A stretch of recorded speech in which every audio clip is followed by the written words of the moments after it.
Lepas 12 warga jalani pemeriksaan polisi, Raja Sawai tegaskan bukan konflik SARA.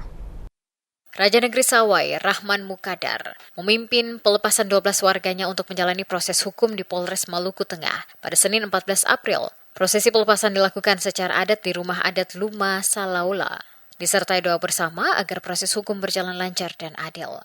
Dalam keterangannya, Mukadar menegaskan bahwa konflik yang terjadi tidak berkaitan dengan isu suku, agama, ras, dan antar golongan atau SARA, melainkan murni menyangkut sengketa hak ulayat antar masyarakat adat.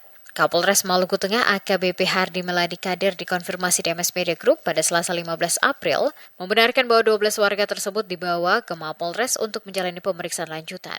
Terkait bentrokan yang menyebabkan puluhan rumah warga di Desa Administratif Masihulan, Kecamatan Seram Utara terbakar.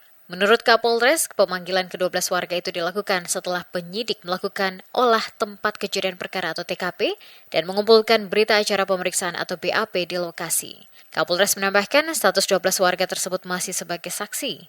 Namun, jika dalam proses penyidikan ditemukan cukup bukti, status mereka dapat ditingkatkan menjadi tersangka. Sebelumnya, Polres Maluku Tengah juga telah menahan 2 warga Masihulan. Salah satunya diduga sebagai pelaku penembakan terhadap anggota Polsek Wahai, Aibda Anumerta Husni Abdullah. Diketahui, bentrokan antar warga desa Sawai, Masihulan, dan Rumaolat pecah pada Kamis 3 April 2025 di Kecamatan Seram Utara.